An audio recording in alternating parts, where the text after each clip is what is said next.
Hello friends, ನಮಸ್ಕಾರ. ಸುಗುಣ Jain YouTube ಚಾನಲ್ಗೆ ಸ್ವಾಗತ. ನಾನು ನಿಮ್ಮ ಪ್ರೀತಿಯ ಸುಗುಣ. ಯಾರೆಲ್ಲ ನನ್ನ ಚಾನಲನ್ನು ಸಬ್ಸ್ಕ್ರೈಬ್ ಮಾಡ್ಕೊಂಡು ವಿಡಿಯೋ ನೋಡ್ತಿದ್ರು ಅವರೆಲ್ಲರಿಗೂ ಕೂಡ ಥ್ಯಾಂಕ್ ಯು. ಹಾಗೆಯೇ ಯಾರೆಲ್ಲ ನನ್ನ ಚಾನಲನ್ನು ಸಬ್ಸ್ಕ್ರೈಬ್ ಮಾಡದೆ ವಿಡಿಯೋ ನೋಡ್ತಿದ್ರು ಪ್ಲೀಸ್ ಸಬ್ಸ್ಕ್ರೈಬ್ ಮಾಡ್ಕೊಳ್ಳಿ. ಹಾಗೆಯೇ ನಿಮಗೆ ಇಷ್ಟವಾದರೆ, ನಾನು ಮಾಡುವಂಥ ರೆಸಿಪಿಗಳು ಇಷ್ಟವಾದರೆ ಫ್ಯಾಮಿಲಿ ಫ್ರೆಂಡ್ಸ್ಗೆ ಶೇರ್ ಮಾಡಿ. ಇವತ್ತೊಂದು ನಾನು ಚಾಟ್ಸ್ ರೆಸಿಪಿಯೊಂದಿಗೆ ಬಂದಿದ್ದೇನೆ. ಹೌದು, ಬೇರೆ ಹಲಸಿನಿಂದ ಮಾಡುವಂತಹ ಒಂದು ಮಂಚೂರಿಯನ್ನು ಮಾಡಿ ತೋರಿಸ್ತಾ ಇದ್ದೇನೆ. ನೀವು ಗೋಬಿ ಮಂಚೂರಿಗಳನ್ನು ವೆರೈಟಿಯಾಗಿ ತಿಂದಿರ್ಬೋದು, ಬಟ್ ಬೇರೆ ಹಲಸಿನಿಂದ ತುಂಬ ಟೇಸ್ಟಿಯಾದಂತಹ ಮಂಚೂರಿಯನ್ನು ನಾನು ಮಾಡಿ ತೋರಿಸ್ತಾ ಇದ್ದೇನೆ. ಇದು ತುಂಬ ಅಂದರೆ ತುಂಬ ಟೇಸ್ಟಿಯಾಗಿರುತ್ತೆ. ಒಮ್ಮೆ ನೀವು ಟ್ರೈ ಮಾಡಿ, ಹೇಗಾಗಿದೆ ಅಂತ ಕಮೆಂಟ್ ಮಾಡೋದನ್ನು ಮರಿಬೇಡಿ. ಹಾಗಾದರೆ ಅದಕ್ಕೆ ಏನೇನು ಇಂಗ್ರೀಡಿಯೆಂಟ್ಸ್ ಬೇಕು, ಹೇಗೆ ಮಾಡೋದು ಅಂಥೇಳಿ ನೋಡ್ಕೊಂಡು ಬರೋಣ ಬನ್ನಿ. ನಾನಿಲ್ಲೊಂದು ಪಾತ್ರೆಯನ್ನು ತೊಗೊಂಡಿದ್ದೇನೆ. ಇದಕ್ಕೆ ನಾನು ಒಂದು ಅರ್ಧ ಕಪ್ ಆಗೋಷ್ಟು ಮೈದಾವನ್ನು ಹಾಕ್ಕೊಳ್ತಾ ಇದ್ದೇನೆ. ಅರ್ಧದಷ್ಟೇ ಹಾಕ್ಕೊಳ್ತಾ ಇದ್ದೇನೆ. ಇದರಲ್ಲಿ ಮೈದಾಕ್ಕಿಂತ ಸ್ವಲ್ಪ ಜಾಸ್ತಿ ನಾನಿಲ್ಲಿ ಕಾರ್ನ್ಫ್ಲೋರನ್ನು ತೊಗೊಳ್ತಾ ಇದ್ದೇನೆ. ಇದನ್ನು ಸಹ ಹಾಕ್ಕೊಳ್ತೇನೆ. 1 ಸ್ಪೂನ್ ಆಗುವಷ್ಟು ಉಪ್ಪನ್ನು ಹಾಕ್ಕೊಳ್ತಿದ್ದೇನೆ. 1 ದೊಡ್ಡ ಸ್ಪೂನಲ್ಲಿ ಅಚ್ಚ ಖಾರದ ಪುಡಿಯನ್ನು ಹಾಕ್ತಾಯಿದ್ದೇನೆ. ಸ್ವಲ್ಪ ನೀರನ್ನು ಹಾಕ್ಕೊಂಡು ಚೆನ್ನಾಗಿ ಕಲಿಸ್ಕೊಳ್ಬೇಕು. ಇದನ್ನು ಸ್ವಲ್ಪ ನೀರನ್ನು ಹಾಕ್ಕೊಂಡು ಕಲಿಸ್ಕೊಳ್ತಾ ಹೋಗಬೇಕು. ಮೈದಾ ಮತ್ತು ಕಾರ್ನ್ಫ್ಲೋರ್ ಬೇಕಿದ್ರೆ ನಾವು ಇದಕ್ಕೆ ಆ್ಯಡ್ ಮಾಡ್ಕೊಳ್ಬೋದು. ನೀವು ಮೈದಾವನ್ನು ಸ್ವಲ್ಪ ಕಡಿಮೆ ಕ್ವಾಂಟಿಟಿ ತೊಗೊಂಡ್ರೆ ಕಾರ್ನ್ಫ್ಲೋರ್ ಜಾಸ್ತಿ ತೊಗೊಳ್ಬೇಕು. ಇಲ್ಲ ಕಾರ್ನ್ಫ್ಲೋರೇ ಜಾಸ್ತಿ ತೊಗೊಳ್ತೀವಿ ಅಂದರೆ ಮೈದಾ ಕ್ವಾಂಟಿಟಿ ಕಡಿಮೆ ತೊಗೊಳ್ಬೋದು. ಯಾವುದಾದ್ರೂ ಒಂದು ಜಾಸ್ತಿ ಇರಬೇಕು. ನಾವೇನು ಎಣ್ಣೆಯಲ್ಲಿ ಫ್ರೈ ಮಾಡ್ಕೊಳ್ತೀವಿ, ಬೋಂಡವನ್ನು ರೆಡಿ ಮಾಡ್ಕೊಳ್ತೀವಿ, ಅದು ಟೇಸ್ಟಾಗಿದ್ದರೆ ಗೋಬಿ ತುಂಬ ಟೇಸ್ಟಾಗಿ ಬರುತ್ತೆ. ಹಾಗಾಗಿ ಈಗ ಇದಕ್ಕೆ ನಾವೇನು ಬೇರೆ ಹಲಸನ್ನು ಕಟ್ ಮಾಡಿ ಇಟ್ಕೊಂಡಿದ್ವಿ, ಬೇರೆ ಹಲಸನ್ನು ಅದನ್ನು ಹಾಕ್ಕೊಂಡು ಚೆನ್ನಾಗಿ ಮಿಕ್ಸ್ ಮಾಡಬೇಕು. ಇದನ್ನೀಗ ನಾನು ಈ ರೀತಿಯಾಗಿ ಹಿಟ್ಟನ್ನು ರೆಡಿ ಮಾಡ್ಕೊಂಡಿದ್ದೇನೆ. ಇದನ್ನು ಫ್ರೈ ಮಾಡ್ಕೊಳ್ಳೋಣ. ಈಗ ಇದಕ್ಕೆ ನಾವೇನು ಬೇರೆ ಹಲಸನ್ನು ಈ ರೀತಿ ಪೀಸ್ ಮಾಡಿ ಇಟ್ಕೊಂಡಿದ್ವಿ, ಈ ರೀತಿ ಹಿಟ್ಟಿನಲ್ಲಿ ಮುಳುಗಿಸಿ ಬಿಡ್ತಾ ಹೋಗಬೇಕು.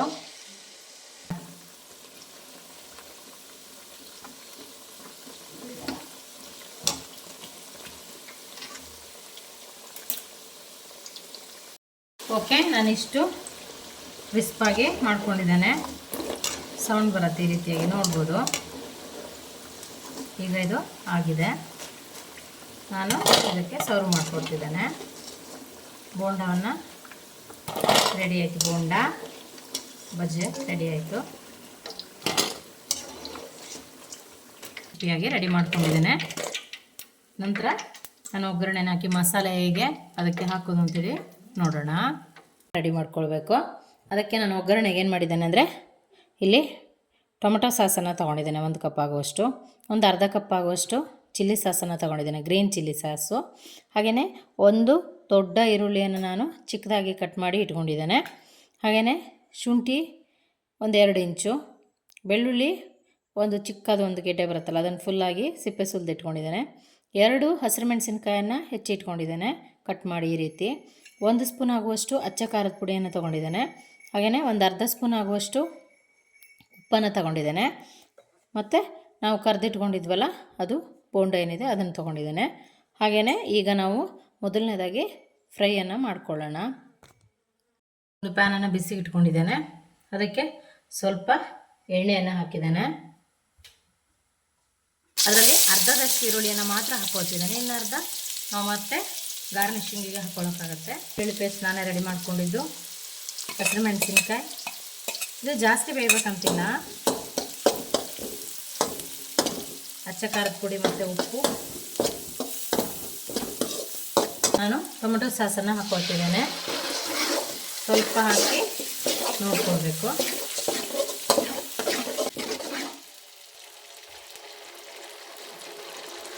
ಗ್ರೀನ್ ಚಿಲ್ಲಿ ಸಾಸ್ ಏನಿದೆ ಅದನ್ನು ಸ್ವಲ್ಪ ಹಾಕ್ಕೊಳ್ತಿದ್ದೇನೆ. ನಾವು ಅಚ್ಚ ಖಾರದ ಪುಡಿಯನ್ನು ಹಾಕಿರೋದ್ರಿಂದ ಖಾರ ತುಂಬ ಜಾಸ್ತಿ ಆಗ್ಬೋದು. ಹಾಗಾಗಿ ನಾನೀಗ ಚಿಕ್ಕ ಗ್ಲಾಸ್ನಲ್ಲಿ ಸ್ವಲ್ಪ ನೀರನ್ನು ಹಾಕ್ತೇನೆ.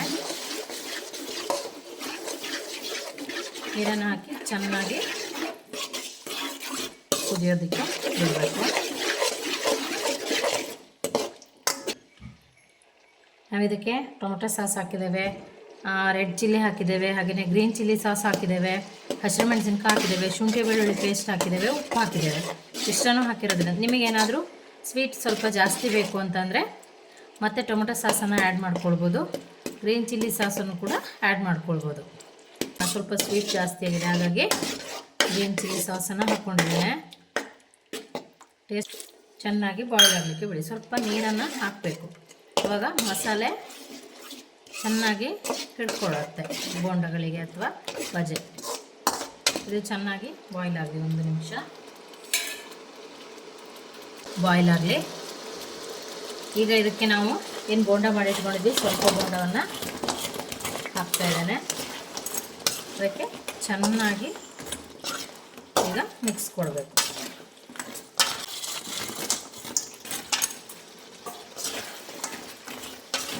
ಮೀಡಿಯಂ ಫ್ಲೇಮ್ನಲ್ಲಿ ಇಟ್ಕೊಂಡು ಚೆನ್ನಾಗಿ ಮಿಕ್ಸ್ ಕೊಡಬೇಕೀಗ.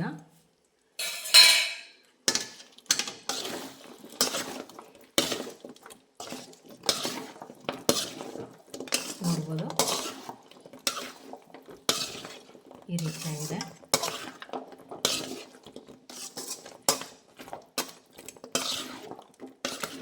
ಈಗ ನಾವು ಒಂದು ಪ್ಲೇಟಿಗೆ ಸರ್ವ್ ಮಾಡಿಕೊಂಡು ಅದಕ್ಕೆ ಸ್ವಲ್ಪ ಗಾರ್ನಿಷ್ ಮಾಡಿ. ಇದು ಬಿಸಿ ಬಿಸಿಯಾಗಿ ತಿಂದ್ರೇ ಚೆಂದ. ಬೇರೆ ಹಲಸಿನಿಂದ ಮಾಡಿದಂತಹ ಮಂಚೂರಿ ರೆಡಿ ಆಗ್ತಾ ಇದೆ. ಓಕೆ, ಬಿಸಿ ಬಿಸಿಯಾದಂತಹ ಬೇರೆ ಹಲಸಿನ ಮಂಚೂರಿ ರೆಡಿಯಾಗಿದೆ. ನೀವು ಕೂಡ ಟ್ರೈ ಮಾಡಿ ಹೇಗಾಗಿದೆ ಅಂತ ಕಮೆಂಟ್ನಲ್ಲಿ ತಿಳಿಸಿ. ವಿಡಿಯೋವನ್ನು ನೋಡಿದ್ದಕ್ಕಾಗಿ ಧನ್ಯವಾದಗಳು.